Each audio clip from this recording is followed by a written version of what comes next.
Welcome back. Today I'm really excited to be testing out this Fenty Beauty's foundation. This one is called the Pro Filter Soft Matte Longwear Foundation, and Fenty Beauty is Rihanna's new line, and it's available at Sephora and Fenty Beauty's website. Ever since this line came up, everybody has been raving about this foundation, so I wanted to test it out personally because I have dry skin and this is meant to be a more matte foundation and long wearing foundation. So this is formulated for more oily skin people, but I wanted to see how it wears on a dry skin like me. Also, the most exciting part about this is when people launch their cosmetic companies, they don't want to risk bringing in too many shades at the same time, so they bring in like 10 and then they expand as it goes. But Rihanna brought in like 40 shades in the foundation, which is great because they have shades from all the way from very light skinned complexion to very deep skin complexion, and you know that's actually a plus because it's always difficult to find your shade in foundation. I pulled up the website. Let's see what it says. It says coverage is medium, skin type is sensitive, normal, dry, combinational oily, finish is matte. Finally, the ultimate Pro Filter foundation form, born in 40 boundary breaking shades. Pro Filter Soft Matte Longwear Foundation gives skin an instantly smooth, pore diffuse, shine free finish that easily builds from medium to full coverage. The oil-free formulation is made with climate-adaptive technology that resists to sweat and humidity and won't clog pores, so that whatever you are, it's going to work on your skin. Best of all, this long-wearing light as air texture is undetectable on skin, so you always look like you. And it is 100% cruelty-free. So this retails for $34 and it has 1.08 ounce in it. I am in the shade 300. For 300, the website says it's medium to tan skin with neutral undertone.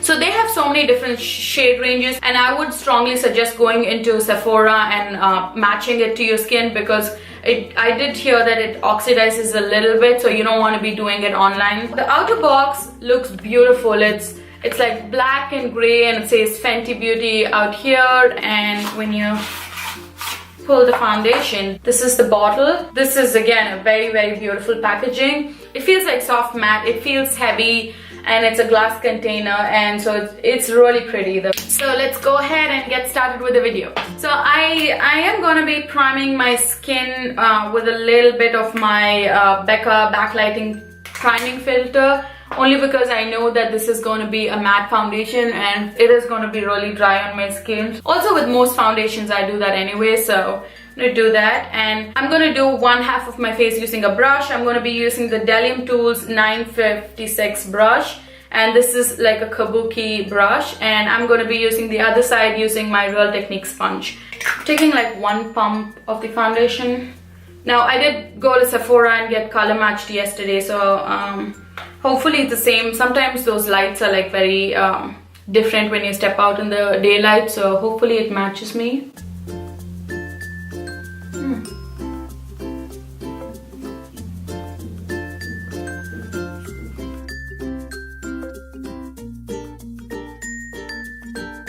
It is definitely medium coverage. It is nowhere close to full coverage.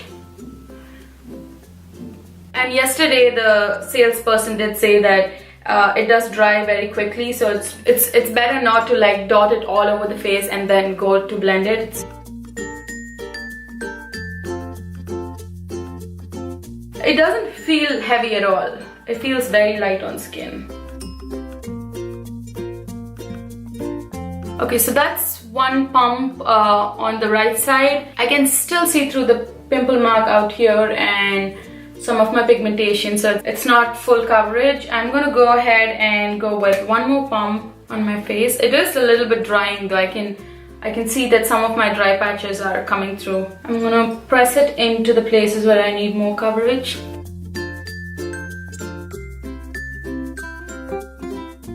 The color match, it looks a little bit lighter. If it does oxidize, then it probably would be a good shade, but as of now I feel like it's a little lighter. I should have gone with like one shade. Maybe the warm undertone would have been better for me. It looks really good. It looks very lightweight, but it also, I feel like it does cling onto my dry patches a little bit. Let's go ahead and do the other side using my Real Technique sponge.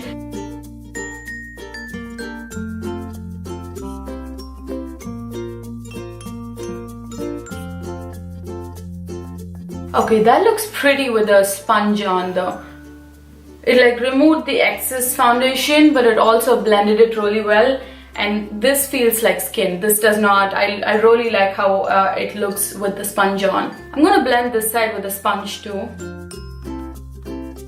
It does look really lightweight on skin. It is medium to buildable and it is pretty matte on the skin. So I'm gonna go ahead and finish the rest of my makeup. So I'm done with the rest of my makeup, and I really like the finish of my makeup today. It did oxidize just a little bit, so it does look. I still feel like I can go with the next shade up, but I'm gonna see if it oxidizes during the day or not. And I do have a little bit of dry patches here and there, but it's only when I look up close. But when I look from far, it looks really nice. And I had no problem with like layering products over it. The bronzer went on really well.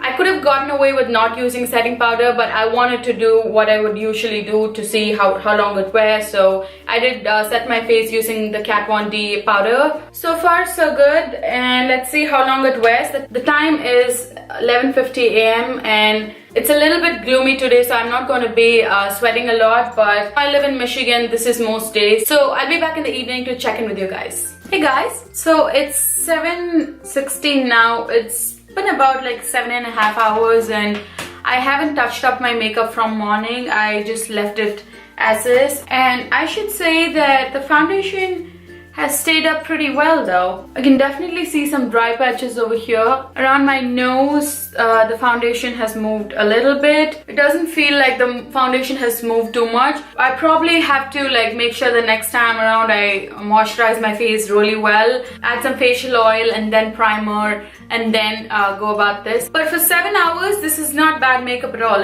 The more the day went on, the more I started liking the foundation. My final thoughts are that I like the wear of this product on my skin. It felt like nothing. It had a good coverage. It is going to be very matte on skin, so keep that in mind. If you have dry patches like me, you have to make sure that you moisturize it well. But just like it claims, during the day I felt like the pores looked more minimized and it looked a little bit airbrushed, just like how they mentioned. Let me know what you guys think about this foundation. Are you guys planning to get the foundation or anything else from our line? So I hope you guys enjoyed this video. Please give this video a thumbs up if you did and subscribe to my channel. See you in my next video. Bye guys.